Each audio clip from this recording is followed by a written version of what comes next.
So now we are coming to the next panel, the fundamentals and components of responsible AI. This is the topic of our next discussion, chaired by Jacques Ludik, our SwissCognitive ambassador for the African continent and beyond. Jacques, you are a smart technology entrepreneur, AI expert, founder of multiple AI companies, author, AI ecosystem builder, and award-winning AI leader with 25 years experience, actually over 25 years experience in AI, machine learning, and data science and its application. You are currently founder and CEO of Cortex Group and Cortex Logistic as AI engine for business focused on providing scalable, ultra-personalized AI-enabled wellness solutions. And you're the founder and president of the Machine Intelligence Institute of Africa, focused on transforming Africa through AI. Your latest book is titled Democratizing AI to Benefit Everyone. What is exactly our topic?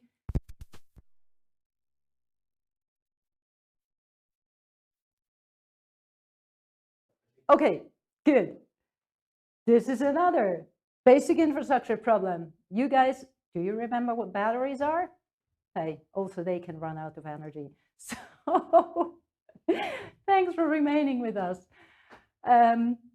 Yeah, actually, I was trying to welcome Ashley. As a recognized leader in the social tech community, you have developed workable governance for data, AI, and open source tools.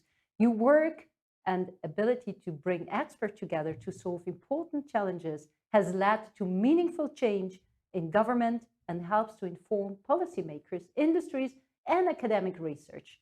With you on the panel, we have Tom.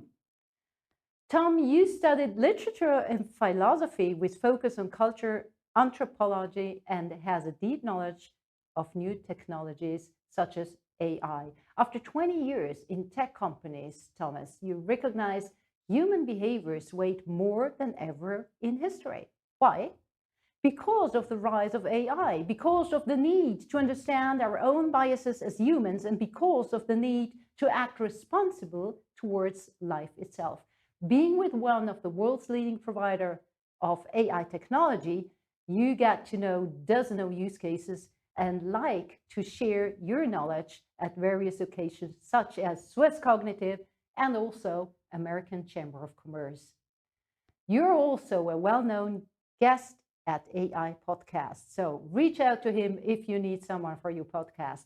With you on stage, we do have my friend Francisca Clebon. You are a leading scholar of the social and political implication of distributed ledger technologies and artificial intelligence. You're hands-on, a digital executive, game changer, and digital strategies, having led digital programs across almost all sectors worldwide. With deep interdisciplinary knowledge and with changing roles between strategy and executions. Your passion lies in building ethical and sustainable solutions from social recognition and rewards to collective knowledge implication of AI.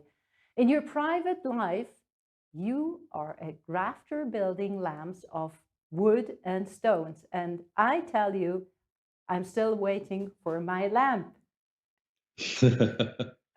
Then we do have Danilo. Danilo is an award-winning thought leader, coach, author, and keynote speaker in the topic of automation, AI, RPA, machine learning, digital transformation, and innovation. Danilo, you have been featured in the Times newspaper, Bloomberg, InfoMoney, AR Journal, AI Magazine, Business Chief Technology Magazine, Computer Weekly, and other leading publications. So Tom, Alan, with the AI Journal, I think you guys need to have a discussion together. Saying that, I would like to hand over to Jacques. Thank you. Thanks, Delith. Delith, can you hear me?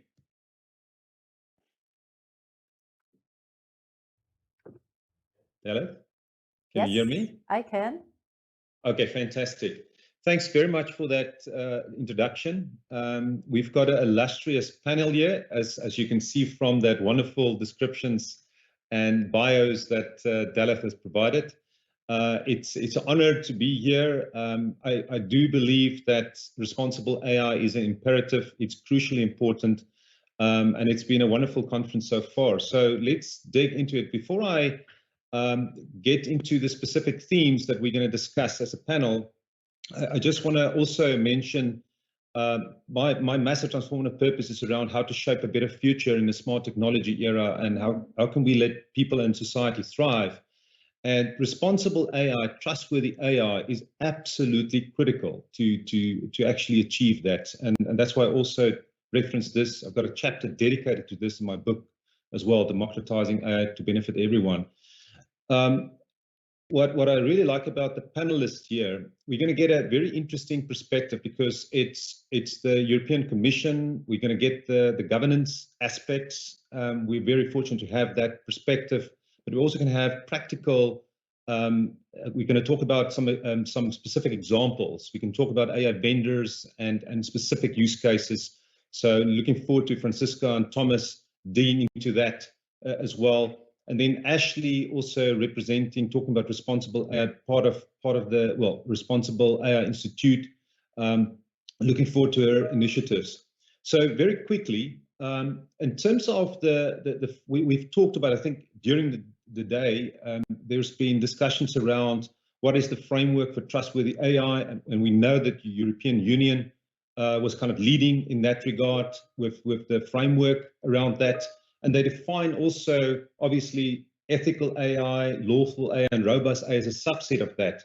So my first question is really going to be around, it's going to be to Danilo, and we're going to open it up. So we're going to just talk about the principles, and also then we're going to talk about the risks, the risk aspect of that. I know that is getting quite a bit of attention. So Danilo, so how do you think about responsible AI or ethical AI? What is the difference in your mind? I think ethical AI is one of those difficult topics where what ethics lens are you applying? If you get 100 people in the room with different backgrounds, they're all going to give you a different answer of what's ethical or not. Which is why certain topics like euthanasia is never ending. Just like the topic of ethical AI is also never ending.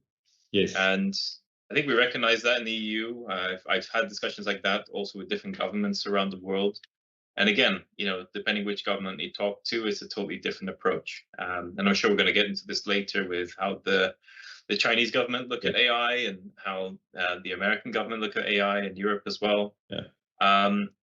But responsible AI is something a little bit easier to agree on. It's something that one day, I am hopeful that there will be a universal framework, which is agreed. Of course, it's going to be regional at first, but using it responsibly is, yes, there is morals, and there is questions of doing right and wrong, black and white, and there's going to be always gray areas there. But responsible AI, I think, is a lot easier to agree on than ethical AI. There's also the other aspect of, for commercial gain versus doing things right for your population, etc. Sometimes for you to go a little bit faster, you have to, and you're doing something completely, new and revolutionary, there are certain rules that you might need to break in order to get there faster. So it's always a balancing act as well between, do I make some people uncomfortable but get there faster? Or do we make sure that we absolutely get everybody on board on the same page in terms of, is it ethical, and, is it responsible before we make every move, and do that to the detriment of, technological advancement? So every region you go to, every government you go to have a different answer, sometimes a completely different answer. That's been my experience so far. Yeah, and maybe just quickly on that, it was quite interesting to you being a member of the European Union, as well, specifically Commission and the AI Alliance. If you look at the 4 principles, they talk about respect of human autonomy and prevention of harm and fairness and explicability. And it was quite interesting for me to look at Oxford's Digital Ethics Lab that's got obviously aligned with that, but then they talk about beneficence and non-maleficence specifically on that.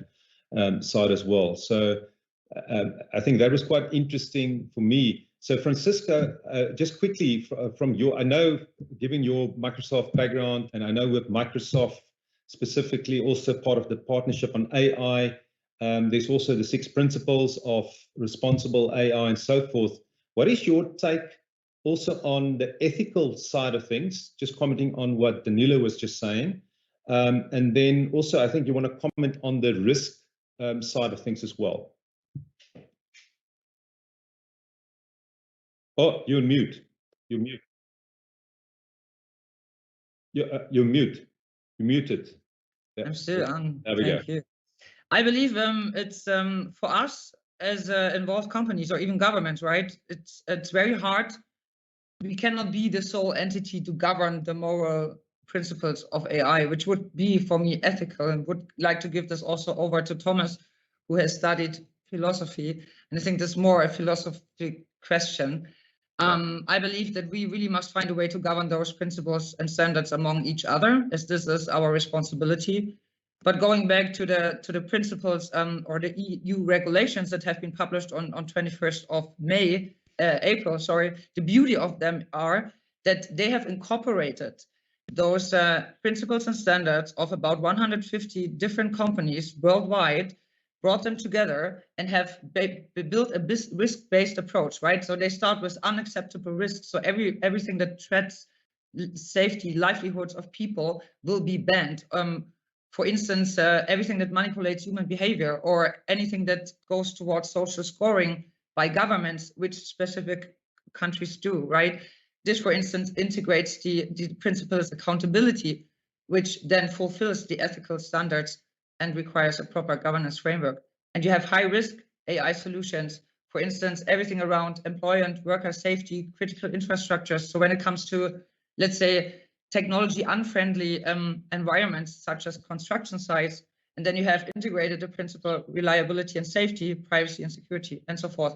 And don't want to deep dive because it's still a draft, but I think that's very beautiful that we have built this already in April this year. No, that's fantastic. The way I'm looking at the world, if you look at all the AI use cases, I've been my whole career in AI and applications, is consumer-facing side. You can see clearly, if you look at the regulation, the key requirements for trustworthy AI, a bunch of them: privacy, data governance, transparency, diversity, and fairness. So many things cover the consumer side, dealing with people's data. But as you say, the robustness, the technical robustness, the safety side, the industrial side of use cases, that's absolutely crucial. And it's almost like we are on this man-machine intelligence continuum, going from assisted, augmented to autonomous AI, and we see more augmented and autonomous. So huge responsibility to make sure that those systems are working fine. So yeah, fantastic. So Thomas, Francisco just mentioned that some of the things that you're also involved in. So I would just like to, do you see, is it a competitive advantage, ethical, responsible AI? How do you think about it? I know you've got a philosophical slant as well.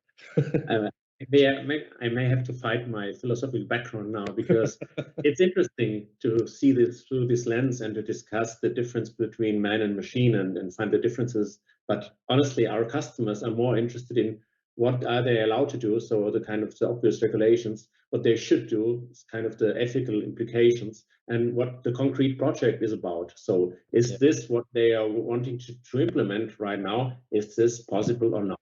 As simple as it is.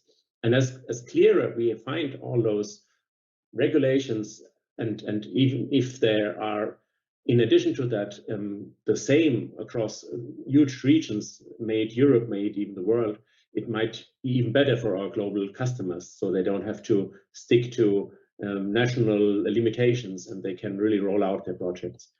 And SAS as a company, we have a lot of experience in the financial services sector.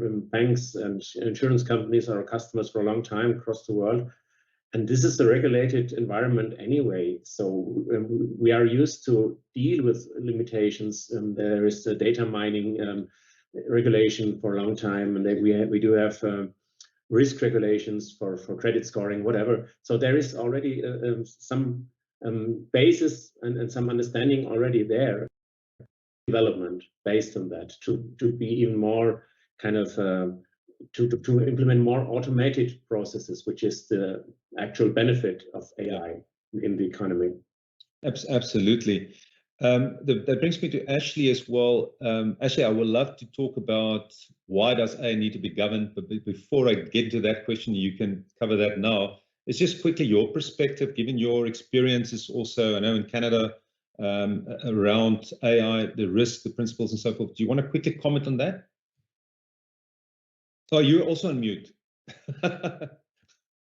Yeah, I'd be happy to. So I think that it's great to see what's happened with the proposed AI Act from the EU, and that it's really, as Francesca said, bringing together all of those, both corporate principles, but then a lot of work that institutes had done from an academic perspective, but civil society organizations have been advocating for as well, and culminating into one comprehensive document. I'd like to think that inspiration for that risk base was based partly in what we were able to implement with the Directive on Automated Decision-Making Systems from the Government of Canada's perspective, yes. Really starting to think about how to actually assess what types of AI systems exist and the risk that they have.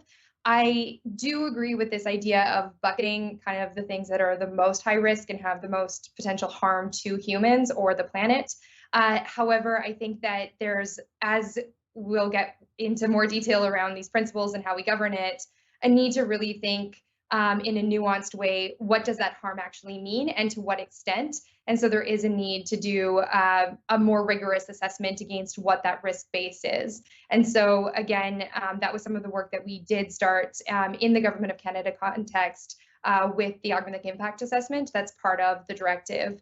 And one of the things just in this discussion of ethics versus responsibility, we really did start to think about how AI systems needed to be governed in an ethical manner. And Global Affairs Canada was like, whoa, whoa, whoa, we cannot impose our morals and our values as a country, as Danilo was saying earlier, on others. And so the idea of responsible based in human rights and that going back to sustainable development goals was really something that we integrated then into the rest of the work that we did. So I just then to transition from that into just broader governance, there's the role that institutions like the EU Commission's playing in proposing this legislation.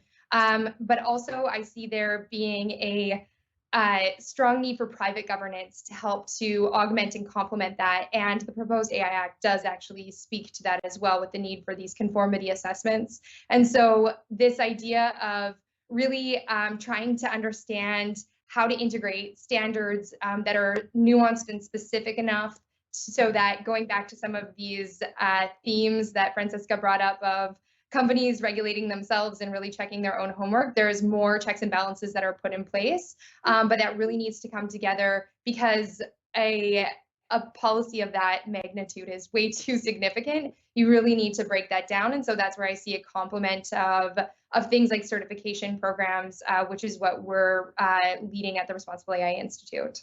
Fantastic. Thanks for that. Danilo, just what is your thoughts on what role do and should governments play in regulating AI? You also mentioned East, West. We also, obviously, countries got different approaches. I'm based here in Cape Town, South Africa. Africa's got their own perspectives in dealing with these kind of things as well. What do you think? How should governments play? What's the specific role? Again, to answer that kind of question, if I was Asian, I would give you a completely different answer. My personal thought on this is that for now, while we're still feeling this out and understanding it, it's okay to have companies go in front of governments and show us what's possible.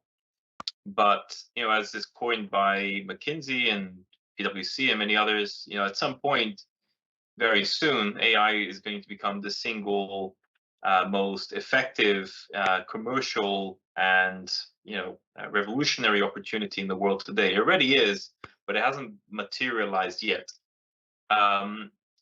So I think governments at the moment are doing, a lot of people blame different governments for being too slow on this. They're not doing enough. I can see why that is the case. They do have other things that they're doing as well, which they're very busy on. There's also a lack of education. So until the government catches up, until they hire the right people to advise them properly, to be ministers who understand this stuff very well, they should stay the way they're staying, which is gradually building up to a framework, regulatory framework. But until they are better equipped and they have better understanding of this within the actual government themselves, they should stay as they are, in my personal opinion. Let the private sector go ahead and do its thing. But hopefully, the next 2 years maximum, start coming up with a very, well put together framework, a regulatory body around AI. And then my hope is that a couple of years from that onwards there is a global framework that starts being put into place once there's greater understanding and greater education around this topic, especially on the government side. Absolutely. I think we have got to have a step-by-step approach. As humanity, we haven't done this before, so we have to be smart. And for me, it's collective sense-making, understand different perspective, cultures, opinions, philosophies. I even, in my book, talk about the meaning of life in the 21st century as well. And it's important to understand that as well, that kind of perspective, bring that in. So Francisco, how do you suggest we establish governance to make sure that those standards and principles are being followed? I know you're going to provide us more from a Microsoft tech giant perspective, but there's a very important perspective on that as well. Well, I believe it's really about everything that we have spoken the last 2.5 hours already. It's really something that cannot be done by one sole entity. It cannot be done by the government. It must be done in conclusion with all the companies involved producing such solutions. And for me, it really starts in the beautiful mindset of the developer already, that's developing the code, because it all starts here. And to guide it, I even believe if you would find a way how data is able to govern itself, this would be a solution. I mean, it could be a solution. Another way, could be even blockchain technology that can enable democratization as a moral aspect of AI. So if an algorithm does not holistically follow the ethical rules defined, so the Asimov's laws, for instance, which are for robotics, the block to continue the calculations will not be valid, and a chain reaction would be then to delete those blocks, right? And this could be one approach. And then if, I don't know, quantum is coming, things will change again. So I think it's very hard to say that. We all need to do that together. And that's everything we have spoken today. MIIA spoke about it before in the first panel. We need to find a way to bring all of us that produce solutions, that apply solutions, that regulate solutions to work together. That's and then it comes down to the global framework that Danilo was mentioning, right? That's not that easy. And I think what makes it not, well, you're talking about not making it easy, but what complicates things further is that I think as humans, we categorize things. Like, this is AI, not all the rules around that. But in fact, we're looking at a fusion of smart technologies, and we've got AI and blockchain and IoT and quantum, and all of these things interplay. There's biotech, nanotech, all of it. And that complicates things because there's going to be very interesting applications, and we need to be very quick and agile in how we handle this. And it's like a runaway train. So, at least we could start with something. Thomas, you wanted to go ahead. Thomas, just to maybe add on this. Yes, go for it, Thomas. And not only regulators are the one who drive kind of a trust-building initiative. We all need our customers accept the technology, and so the customers of our customers have to be able to explain what they do with that. And this is a reputational risk already for everyone in this chain, starting from the vendor to the customer of us and to the end user as a service provider. So we have a kind of natural ambition to stick with the, let's call it ethical or responsible AI rules we all have in our kind of culture. And if you see now all these regulations, Francisca mentioned all these, or Danilo, with all the privately built AI ethical guidelines, they come out of a certain culture. And this culture is more and more a competitive advantage. If you want a customer to buy from you, you have to tell them why from you. Are you on my side? Do you belong to the good or to the bad? And everyone wants to stay with the good. And so there is a driving force behind which even is ahead of regulation. Absolutely. I wanted to actually ask you about our SAS think about certification regulation, but you talked about financial services and you just referenced that as well. I actually want to get into the last section here. The theme here is more practical things. So we talk about some examples of how AI vendors can contribute to responsible AI and some client examples as well. But before we get into that, Ashley, if you can comment on what do organizations need to do to be prepared for AI governance, but also just to implement trustworthy, responsible AI.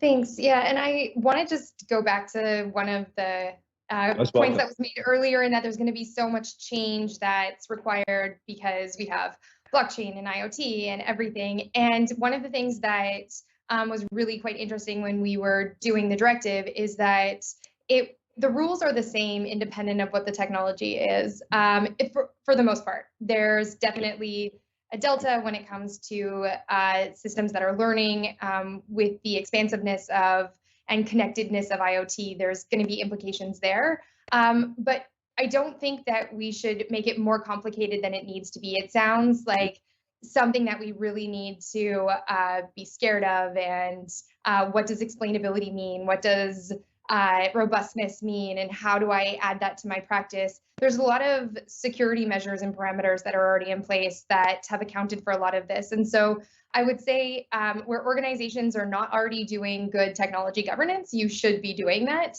That's going to solve a lot of your problems. But also, because of the nature of AI systems are more of a socio-technology, then also not just think about technology governance, but your entire enterprise governance. And so how does your communications planning fit into it? How does your product management fit into it? All of these different types of pieces are already things that you should be doing. So to the question then of what organizations should be doing and thinking about, those are already a big aspect of that.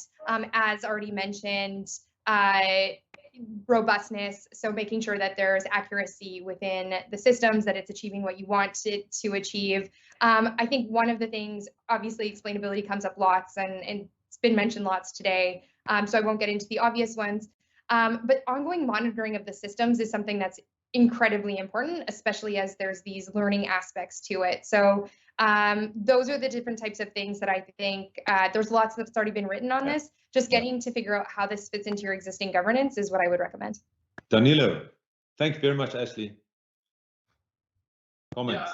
Yeah, I see actually a pretty big systematic tsunami wave coming. So, like if you go interview, all the ministers in each of the countries around the world and ask them, what is blockchain? What is quantum computing? What is AI?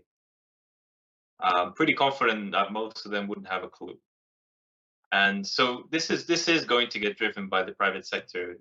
Big companies, tech companies, are going to teach governments what they should be doing. So, especially on the West, in the East and China is not the case. There needs to be a generational shift. So all the people in government today, the things have been taught at school, the things that they've been learning in business school, the courses they've been on, none of this stuff is covered in their education system. They go and talk to consultants who explain to them all these things, but they have other things in their hands. They're trying to feed starving countries and deal with COVID and all this other stuff. So either something really bad needs to happen so that governments really wake up. So either a disaster needs to happen, or mass unemployment needs to take place eventually. It won't happen overnight, but eventually it will be the case. A number of things need to come into play so that governments really step up and pay attention to this. Governments in general, some governments do better than others. But it's just, there's a lot of wrong recipes in this book to make a pretty bad cake. So there needs to be a bit of a new order that comes in to set things straight. A gradual change here and there won't make it.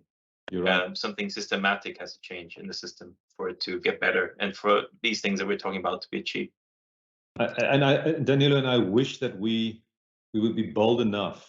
That's why we need some good examples, some leadership, visionary leadership and execution from certain countries, from organizations to help, because we don't want to be caught unaware or really sit with a massive problem, and now suddenly we can do it better. We can. We thought we were talking about these kind of things. We've got only a few minutes left now. I just want to, Francisco, if everybody can just quickly talk about just concrete examples, and specifically, Francisco, most important client examples you would point out with regard to responsible AI, Sure. also connecting Quickly, sustainability. Quickly, I see we have also 1.5 minutes only, so I would like to go back to the point from Ashley, which is a little bit more, don't be afraid of AI, because AI also supposed to make fun, right?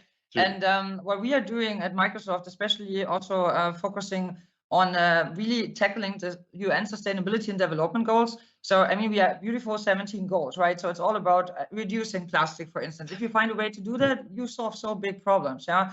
And reduce CO2 footprint and so forth. Just one beautiful example, in Norway, we built a solution which is able to avoid overfishing of salmon, just, you know, plugging in cognitive services, plugged in AI, and really monitoring the salmons, how big they are, what size they are, and then fish them when they are the right size. So avoid overfishing. Just one beautiful little example how you can do that. And other ways we are basically focusing on is basically, for instance, making construction sites more safe, predictive maintenance, again with IoT. Ashley mentioned it before, yeah, and making sure that people in technology unfriendly environments are able to build, for instance, trains or buildings and those kind of things. And we could look into more in depth on those sustainability and development goals and start here. Applying responsible and ethical AI is for all of us, training is for all of us in education, and we will do good for the world. And each company has to tackle those goals by 2030. So that's my last point. Absolutely. Thomas, just last seconds. Do you want to comment on that? Because I know you've got some practical things as well, perspectives on this as well.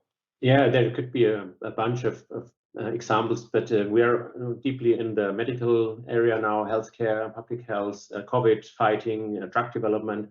This is already kind of a heavy influential field, and from an ethical perspective, already kind of a tricky one to be to make it right. So, but this we saw a huge increase there, and we saw that the acceptance from our customers is higher when we can explain what actually is combined and how it comes to these predictions and stuff like that. So it's crucial for us to stay on top of this discussion.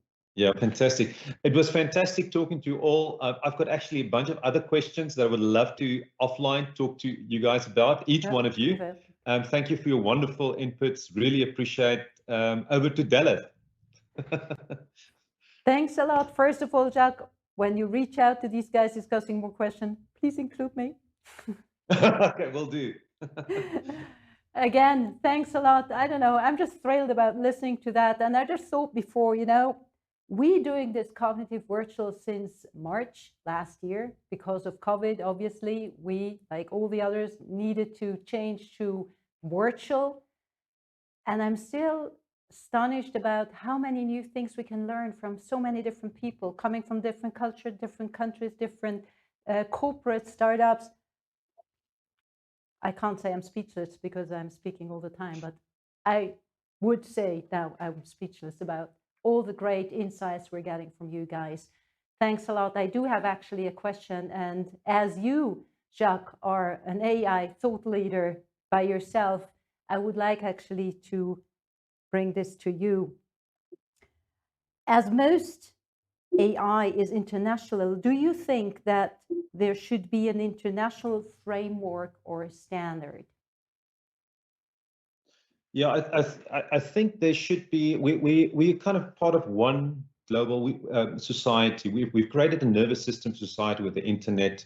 With blockchain, we've got abilities to create decentralized systems, but all connected, and all of it.